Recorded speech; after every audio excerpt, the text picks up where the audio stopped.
The mushroom case is underway in Australia. We're going to be reviewing what we're learning coming from the courts. Now remember, this is a little bit different down there. We don't have access to these hearings and proceedings as they're going, so we're relying on newspapers and reporters and podcasters and all this stuff. But the information coming out is jaw-dropping, so let's go ahead and get into it. Hey, hey, hey, welcome to the Sofa Squad, sipping from the cup at hey, hey. Hello, Sofa Squad, and welcome back to the sofa. Psh, that ain't no sofa, psh, but it's a bed. Psh, and it's a real one, because it ain't no green screen. My name's Paul, if you're new to the channel. If you're not new to the channel, well, I'm sorry to disappoint you, but guess what? My name's still Paul. Okay. Now, y'all, today we're going to be continuing on with the Erin Patterson case. This is out of Australia. I want to give a shout out to Shaz for helping, sending all the links you've been sending me. I believe your screen name's down under, but thank you so much. It's been so helpful. I really appreciate everybody that sends me stuff, not just this case, but all of them. It means a lot to me, and it helps me with my research and whatnot. So what we're doing with this case is, like I said, it's not like we have access to the court as it plays out and that kind of thing. So this is, you know, several days old, this testimony and whatnot that we're going to be going over. But nonetheless, when I've been reading through the different articles and whatnot and listening to the podcast, I'm just like, oh my gosh, she's so guilty.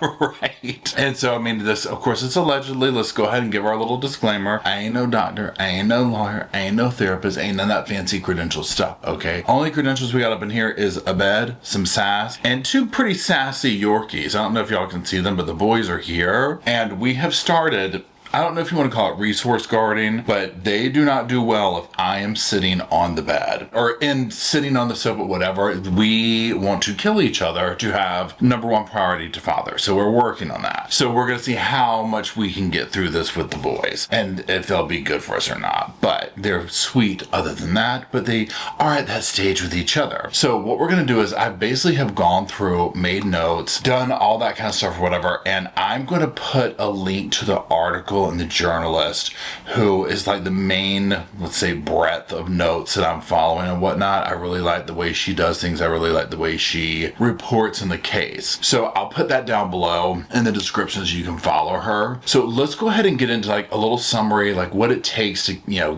convict in Australia of these charges, all that kind of stuff. So to convict someone of murder, the prosecution's going to have to prove 4 key elements beyond a reasonable doubt. This is according to Justice Beale. Now, number 1, causation. The accused actions directly caused the victim's death. Now, this is such as serving a poisoned meal. Willed conduct. The act was done consciously, voluntarily, and deliberately. 3, intention. The accused intended to kill or cause serious harm at the time. And number 4, no lawful defenses. There was like no legal justification or excuse for the act. Now, the jury has to agree that all 4 elements are true in order to return a guilty verdict. Now, attempted murder. There's 4 key elements to prove that someone committed attempted murder. Now, the prosecution has to prove these 4 things beyond a reasonable doubt. Number 1, willed conduct. The accused knowingly and deliberately carried out the act, like served a poisoned meal. There wasn't an accident, there wasn't a mistake. Number 2, attempt.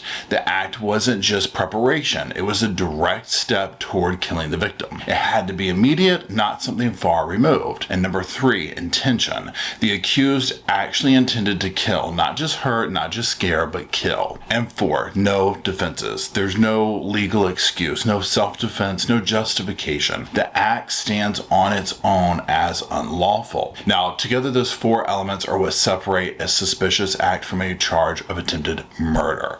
Okay, so let's go ahead and get into it. Now, the prosecution told the court that Erin Patterson's exact motive for the alleged poisonings may not really ever be fully understood. And the prosecutor, Rogers, acknowledged that even by the end of the trial, jurors might still be asking why she did it. But, and this is key, Rogers emphasized that the law doesn't require a motive to convict someone of a crime. Now, the defense, they come out and they're like, let's talk about number 1, what they had to say to the jury. So barista Colin Mandy, SC, reminded everyone that the prosecution's opening remarks, they are not actually evidence, right? We hear this all the time. Witness testimony such as that will come later in the trial. Now, Mandy acknowledges that the prosecution's opening was long and detailed, but also explains explained that that's expected. It's meant to paint a picture for the court. Now, as for the defense, Mandy kept it really short. He told the jury that their opening would be brief because that's how it's typically done in a trial. Now, next, let's look at what the defense is arguing in Erin Patterson's case. So, Barrister Colin Mandy told the court that Patterson doesn't deny the tragic fact. Death cap mushrooms caused the death of her lunch guest. But this is key element right here. The defense says that she didn't intend to poison anyone. Now, according to Mandy, this case is about and I hate to say it, terrible tragedy. Okay, where'd we hear that? Not a calculated act. That must be going around in the court systems today. Now, he stressed that intention is the crucial issue in this trial. Mandy urged the jury not to jump to conclusions,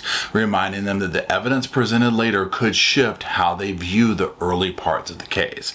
And he closed with this message: you are the judges of the facts, listen to everything, then decide. Now, here's another big thing from the defense. Erin Patterson admits that she lied to police about 4-gene-4 mushrooms. Now, her lawyer, Colin Mandy, told the court that, yeah, Patterson had picked wild mushrooms before, and she wasn't honest about it at first, but the defense argues that the jury needs to consider why she may have lied. Was it guilt? Was it panic? I mean, who knows, right? Okay. Now, Mandy explained that there are several facts the defense does not dispute. Number one, Patterson lives in Leongatha. I believe that's how you say that, Leongatha, but please correct me if I'm wrong there. Now, also that she's a devoted and kind mother. Sure, we'll go with that, Jan. She invited the relatives to lunch, and that she was generous to the wider family, and that no, she's never had cancer. That's going to be another big bombshell of this, okay? Now, he also confirmed that Patterson and her ex Simon had a disagreement about child support, but again, that's not being hidden, not trying to hide it. Now, as for her actions after the lunch, the prosecution says that she acted guilty because she was guilty. The defense says that it was panic, pure shock over what happened to her guest after eating food that she served. Now, let's also talk about another key moment in court that raised very serious questions. Death cap toxins found in dehydrator toxicological analysis detected death cap toxins inside the dehydrator as well as in samples of the beef Wellington, the court has heard. Now, prosecutor Rogers told the jury that Erin Patterson had been dehydrating mushrooms for months before the fatal lunch. Okay, so put two and two together. She even posted about it in a Facebook group, saying she was like blitzing them into powder and hiding them in everything and all this like kind of crazy stuff. And this is like including brownies for her kids. Now, here's where things get even more suspicious, okay? In the weeks leading up to the lunch,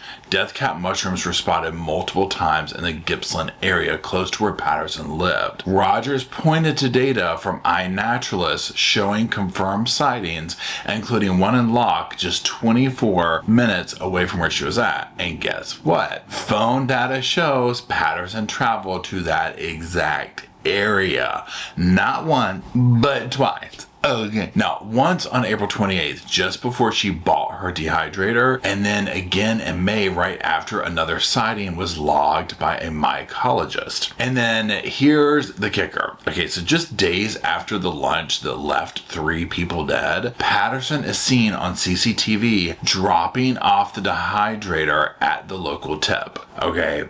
So make it make sense. Now, authorities later recovered it and sent it in for forensic testing. So let's talk about her relationship with Simon. Now, in court, prosecutors painted a picture of Erin and Simon Patterson as really a once loving couple who remained surprisingly close even after their marriage ended. And according to the opening statement, Erin met Simon in the early 2000s while they were both working at the Monash City Council. Now, the two would marry in 2007 and then went on to have 2 children together. But like many couples, they had their ups and downs, okay? And they separated multiple times before they finally split for good in late 2015. Now, despite the permanent separation, their relationship did not turn bitter, okay? In fact, prosecutors described it as rather amicable and affable. Erin inherited money after her grandmother's death in 2006. And after the separation, she purchased a home in Kurumbura. I believe I'm saying that right. I hope, correct me if I'm wrong. Now, meanwhile, Simon Simon stayed in the family home that they once shared. And even after they went their separate ways, Erin and Simon, they would keep in close contact. They co-parented their children, and they would communicate regularly using the encrypted Signal app, and even planned and took vacations together. So now the court would also hear that Simon held out hope that they might someday reunite. Now in court also, prosecutors revealed that Erin and Simon Patterson's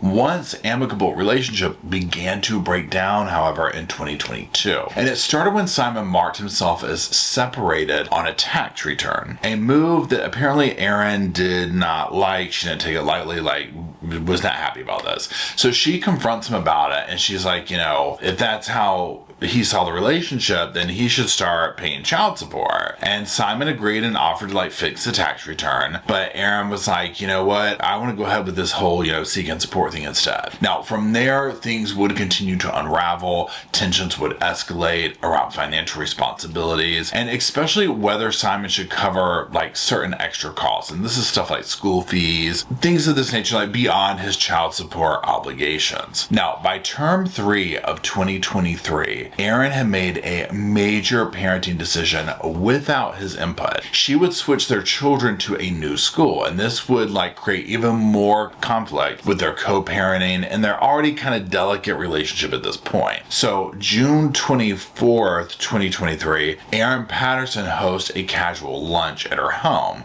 This is with Donald and Gail as well as her kids. Now Simon, the ex-husband, he had been invited, but he chose not to attend. Okay, now, according to the court, Donald and Gail attend, but neither fell ill. And in the days following that lunch, Erin told them that she had discovered a lump on her elbow and had an upcoming appointment at St. Vincent's Hospital. Okay, now this is where it gets really oh my gosh, really, are we going down this path?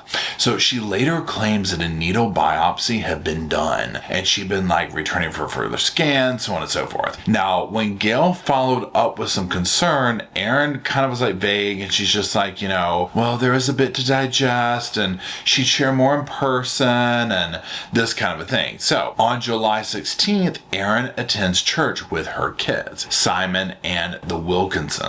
Okay, now after the service, she invites Ian and Heather. They've never been to the home, and then invite Donald and Gail as well. This is gonna be a private lunch on July 23rd. Now, put your little sofa speculation glasses on, spidey senses. Start looking at this as preemptively making the whole story and alibi work. So for this luncheon, a little lunch, whatever you're going to call it, she's like, look, this is going to focus on medical issues, and I really don't think that the children should be present. And so, she's like, they're not going to be there. So Simon, ex-husband, he again declines the invitation, and he messaged her the day before to say he want to attend. So keep that in mind, that it was that late in the game of that's how that worked. So, and this is my thought process, if you're preparing the food and whatnot, she was totally thinking he was going to be there. Okay, he's very lucky he wasn't. So Erin doesn't respond. That's another thing where I'm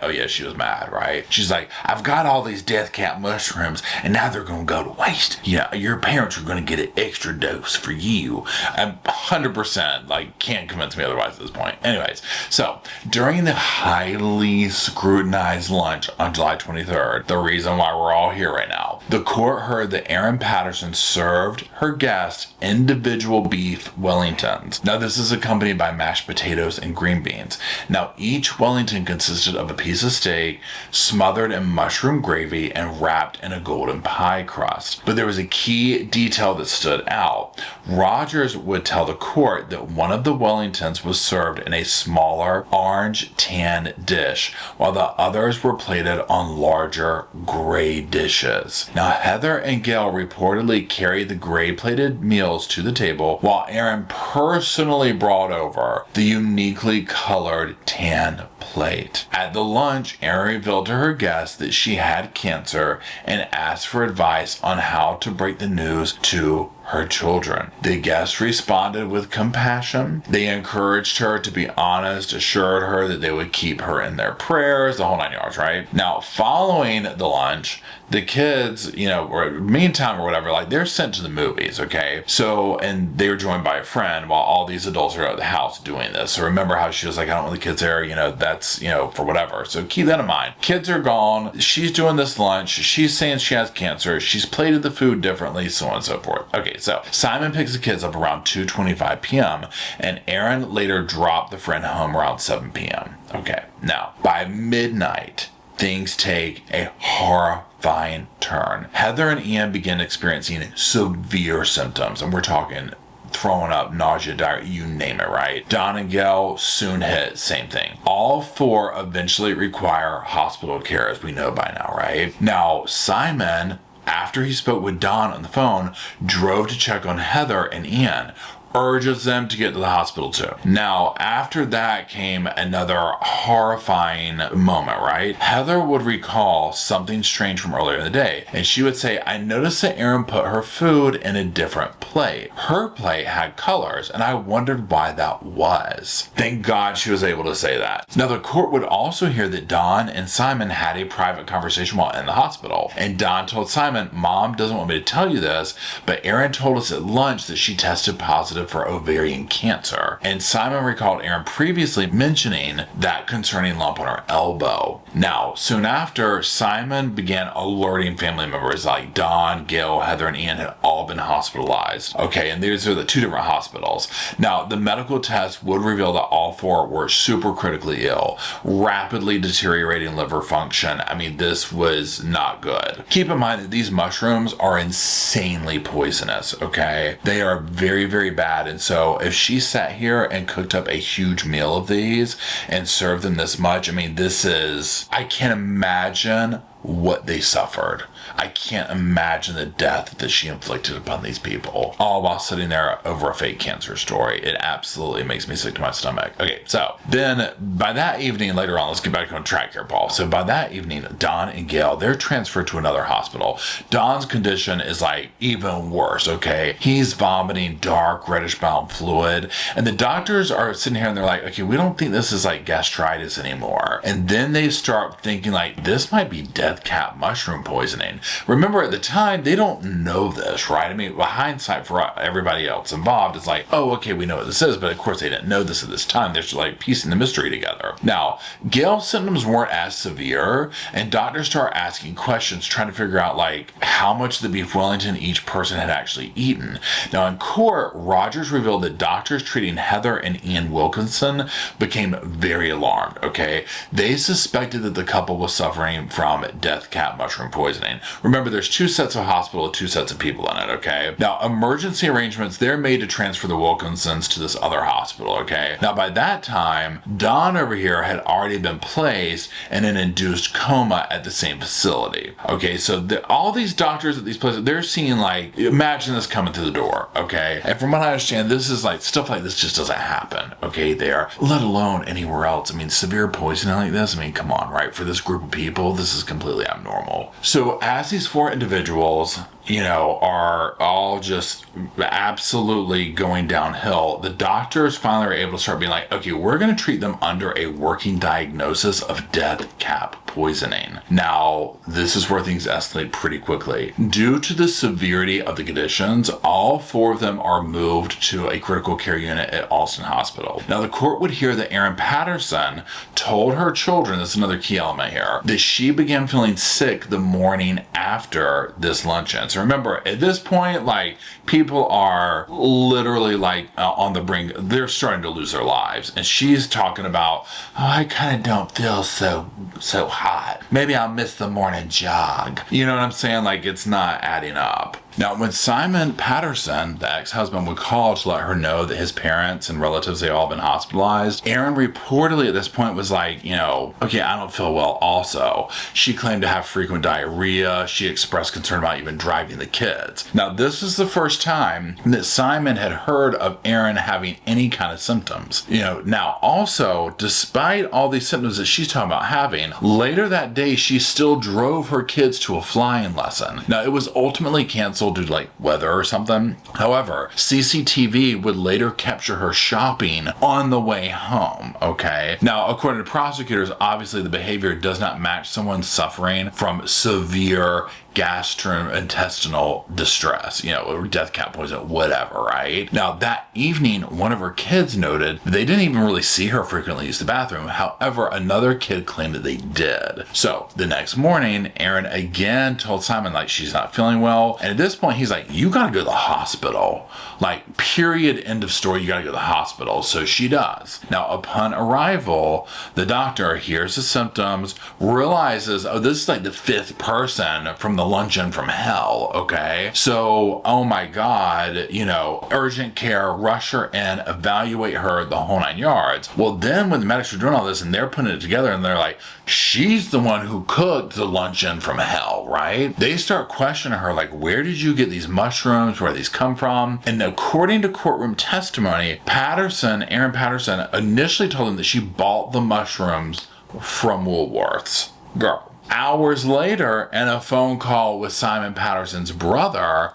she kind of changes the story up, okay? She says that the mushrooms came from both a local Woolworths and an Asian grocer in the Oakley area of Melbourne. Now, if you remember when this came out or whatever, she was talking about like, oh, I bought this little Asian grocer, but I can't remember where it's at. So this is where the story starts coming. Now, she also mentioned using 500 grams of button mushrooms and some dehydrated mushrooms she had purchased earlier back in April 2023. So remember how she's talking about like, oh, I'm dehydrating this and I'm doing that and I'm putting them in here and I'm doing that. So she's trying, you see how she's like trying to rope this all in, right? Now, the changing account of like where she got these mushrooms from and whatnot, this was obviously a huge key focus in the investigation. Now, on that note, let's talk about her reluctance to receive treatment and even seek treatment for her children. Now, after Erin Patterson arrives at the hospital, medics quickly try to treat her for the possible, death cap mushroom poison like we talked about. But according to the courtroom testimony, she kept refusing treatment. She's like, I didn't come prepared for admission. I only wanted to do a quick checkup, so on and so forth. Now, when they asked if her kids had eaten the meal, this is when she's like, oh, they didn't attend the lunch, but they did have some leftovers, but I scraped the mushrooms off. Why she would say that beyond me, or why she would even do that, I don't think any of that happened personally. Now, the nurse obviously is like, girl, you need to go get your kids immediately. Like, we need them in the hospital immediately. Despite all that, Erin discharges herself, and the doctors were so concerned. They called her like numerous times, being like, girl, you need to come back. Okay, people are dying over this meal you cooked that you claim you ate, and you're just checking yourself out. You don't want your kids to come in here? Now, one doctor was so concerned that he escalates the issue. He's like contacting senior medical staff and eventually notifies the police, okay? Now, Erin would later return and said that her kids had only eaten the steak and pie, not the mushrooms. Okay, then the staff insisted the kids have to be pulled from school. They have to be brought in for treatment, okay? What was Erin's response to this? She said, is that really necessary? I don't want to scare them, okay? Well, you already know. A medic reportedly told her bluntly, I'll quote them, they can be scared and alive or dead. The choice is yours, right? Now, meanwhile, okay, the police have gone to Erin's home. They've collected the leftover food. They've taken it to the hospital for testing. And at the hospital, a doctor found Erin was mildly dehydrated with some stomach upset, but absolutely nothing serious. Now, tests would show absolutely no alarming health issues with her, right? That same morning, she's texting with her ex, Simon, as he's headed over to the hospital to see his hospitalized parents. Now, Erin would tell him that the kids had eaten leftovers from this lunch and should be taken to the hospital. Simon obviously agrees with this, right? But when the medics advise her that the toxins from the mushrooms could have still seeped into the meat, even if scraped off, she pushes back on this and she's like, you know what, they don't really need the treatment. They don't need the treatment. They don't need the treatment. So we're going to pause for a second and go over speculation. What I'm reading into this is this. Number one, she clearly, allegedly, calculatedly cooked certain food with poison in it. She thought, I'm guessing, she didn't think it was gonna blow up like this. I don't think she probably meant to kill them. I think she wanted to make them very sick and care for them and like be needed and all this kind of stuff, right? So with her being like, oh, I just want to get checked up, I don't want the treatment.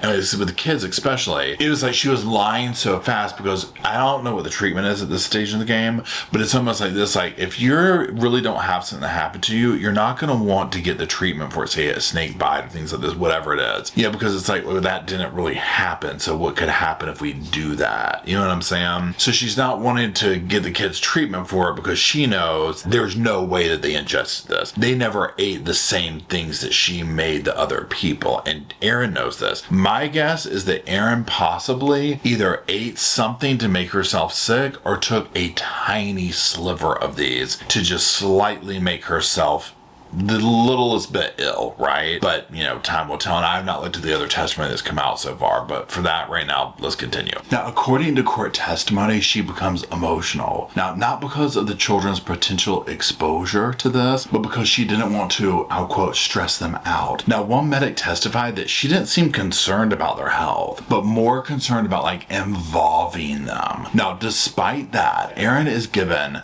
life-protecting medication and arrangements were made to move her to another hospital. Despite Erin claiming that she had developed diarrhea after the mushroom lunch, medics at the local hospital observed no such symptoms, no frequent bathroom visits, or visible signs of distress. Now, she's later transferred to the Monash Hospital where her children, who showed no signs of illness, as you can imagine, were also admitted for overnight observation as a precaution. At the Monash Hospital, when she's questioned about the source of the mushrooms, she repeated that she had purchased them from Woolworths and a Chinese grocery store. She also denied any use of 4G mushrooms. So remember how at the beginning they were like, yeah, we know she totally lied about that? Okay, well, here we go. So now notably during her stay at this hospital, Erin was kept in a room near her children. And according to Simon, even then, she did not display any clear signs of diarrhea, nothing going on, like nothing's going on with them, right? Now, after Erin Patterson claims that she bought the mushrooms used in the fatal lunch from a Woolworths, from a Chinese grocer in Melbourne, health authorities launched a full investigation. You can only imagine, right? Now, Patterson described these mushrooms from the Asian store as resembling button mushrooms.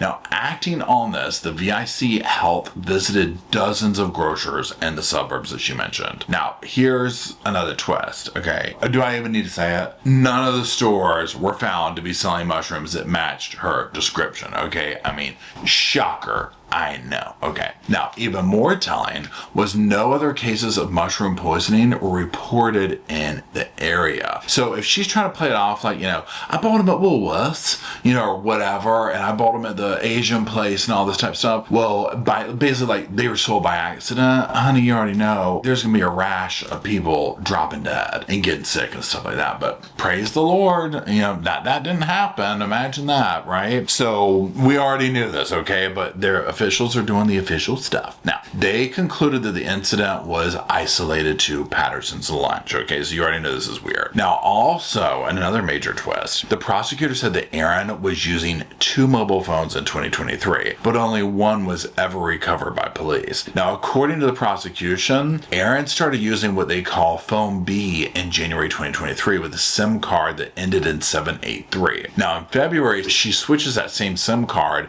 to a different handset phone A. She continues using it throughout the months leading up to the fatal lunch. July 11th, she activates a new SIM that ended in 835. Okay, now, during a police search after the lunch, investigators seized a black Samsung phone with an A35 SIM, but phone A containing the 783 SIM, it has never been found. And I can assure you, whatever she did with it, they ain't finding it. But I can almost guarantee you some interesting stuff will be in that phone. Now, interestingly, officers said that Erin told them the seized phone required a passcode, but when they tried it, they didn't need a PIN. You already know it was probably 1, 2, 3, 4. Even if it did.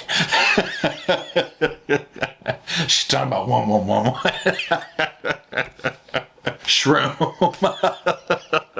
Can you imagine? Now, data would show that she was still using that missing phone with the 783 SIM card in it during the police search. Now, also other mysterious stuff about this. So the day after being discharged from the hospital, Erin factory reset phone B at 11:09 a.m. Okay, it's Steven Stern's factory reset, this, that, and the other. I mean, come on. Less than 30 minutes later, she was seen at a local landfill. The next day, she reactivated phone B using the 835 SIM card. Prosecutors would suggest that these actions obviously raise serious concerns about evidence being deleted or even destroyed. Now, the missing phone and timing of the factory reset could become key points in this case. Again, at the time of this recording, I've not made it that far into all the stuff and whatnot, but I can only imagine, right? Now, also, there's another major revelation during the trial. So the court would hear, brace yourselves, fasten your sofa seatbelt. You're going to be shocked over this one. Guess what? She didn't have cancer.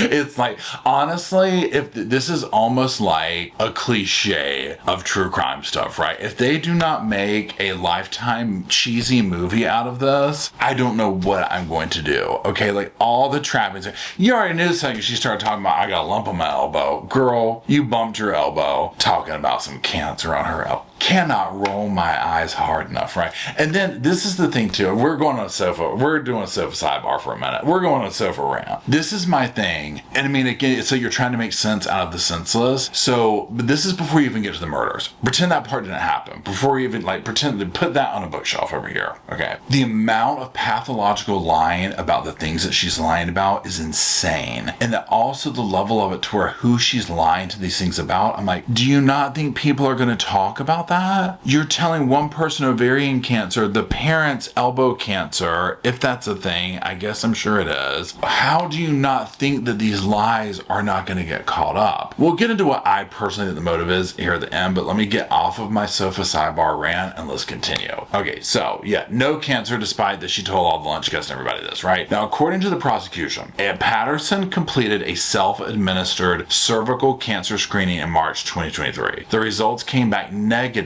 later that month. Now, she was told she wouldn't need to take another test for like 5 years. Now, investigators found no evidence of a needle biopsy or any other procedure related to the alleged lump on her elbow. Now, on that note too, isn't that like completely, like if you're gonna make something up, right? Like where did she get that from? Like that is so random. That's almost being like, y'all, I wanted to invite y'all to this lunch today. Now brace yourselves. I don't want no one to burst out crying, nothing, dramatic or nothing. But I do have cancer of a little toe. Okay, I know it's tragic. Everyone settle down. Like why would you lie about that? It's so specific, right? So specific.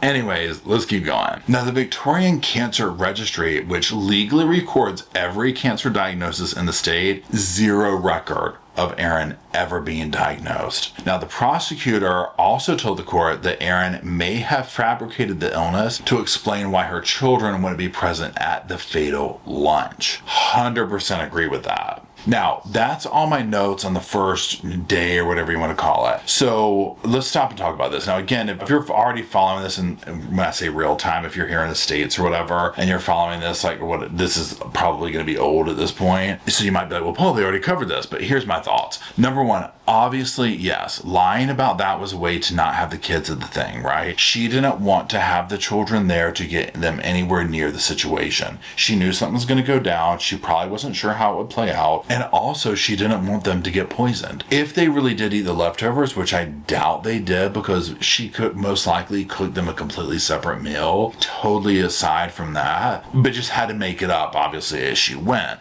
Here's what I think is the motivation. And again, where the prosecution's like, there really isn't one, I think this is why also. I think that Erin is probably an incredibly lonely human being with a lot of dark secrets and a lot of dark skeletons in her closet. Not judging, we all have those. Just not all of us try and kill off our whole families with poison in a meal to get attention for it, right? But I think that is where we're at. I personally think she made this meal. Now again, I don't know how much she put in there, whatever her knowledge. Allegedly she has knowledge of mushrooms. So if she put that many in there, then certainly she would have to know it was going to kill everybody. But why on earth would you do something so obvious when in her world, I am guessing, she thought, I'll poison them. I'll tell them about my cancer thing. They're going to get sick and I'm going to run around and take care of them. I'll be needed. I'll be there. I'll be integrated. Simon will be, I'll be back. We'll be back kind of in a thing, right? It'll be a situation. I think this was almost like, what do you call them? Angels of death or dark angels? The nurses that like make their patients sick. You know what I'm talking about? At the hospitals and stuff like that. It's giving this energy, right? Now, I haven't gotten to other testimony. I could get deeper into it and be like, oh no, she wanted to kill them, right? But I've always thought that this was about attention. This was about that type of stuff. And there's that. So obviously she was very calculated. I mean, just the little bit that we've learned before it hit the trial and now it's like, whoa. Here's the thing. I think she's calculated because I think she already has other lies and secrets going on. I think Erin's somebody who it's normal to have two phones. I think Erin's somebody who it's normal to make things up and go off over here and do secret stuff. You see what I mean? And I know y'all work with me here. Part of it's because she kind of looks like this person, but she's giving Annie Wilkes. To me, this is bordering on a real life Annie Wilkes from Misery, Stephen King's book. Okay, so there's that. Anyway, so if you're still watching, I greatly appreciate it. And if you watched just a little bit, but then you clicked off, I appreciate it, but like you're not seeing this part, but I'm like psychically sending you that gratitude. But if you could, let me know what you think down in the comment section below. And while you're down there, drop some little sofas off for myself, Rosco in spirit, Bo, who is right there, and Luke, who is on the other side of that door trying to get to him, as well as myself and the rest of the Sofa Squad. So I have a place to sit, hang out, talk about Erin and her mushrooms and all these other crazy cases that we do talk about. And until we get our way down into the comment section below to do that, I'm not going to say meander because that's what Stephen Stern says. So until we walk down to the comment section and do that, I'll see y'all soon. I just wanted to say thank you again for watching the whole video, and also thank you for being part of the Sofa Squad. Special thanks to all the Patreon members, channel members from both of my channels, everybody who likes, shares, subscribes, comments in the comment sections. It helps the channel out so much. Now don't forget, I do have that other channel, the podcast channel. That's where we go live, we hang out, we talk. We have kind of sort of a schedule, but just be sure and check it out. I'll put it up here on the screen. And then like I said in the beginning of the video, if you want to follow me and Rosco on the Instagram, go on, check it out. It's right here on the screen again. But once again, thank you very much. I really appreciate you being part of the Sofa Squad, and I'll see you in the next video. Hey, welcome to the Sofa Squad. Sipping from the cup that hey, come laugh with the Sofa Squad. Can't roll my damn eyes hard enough.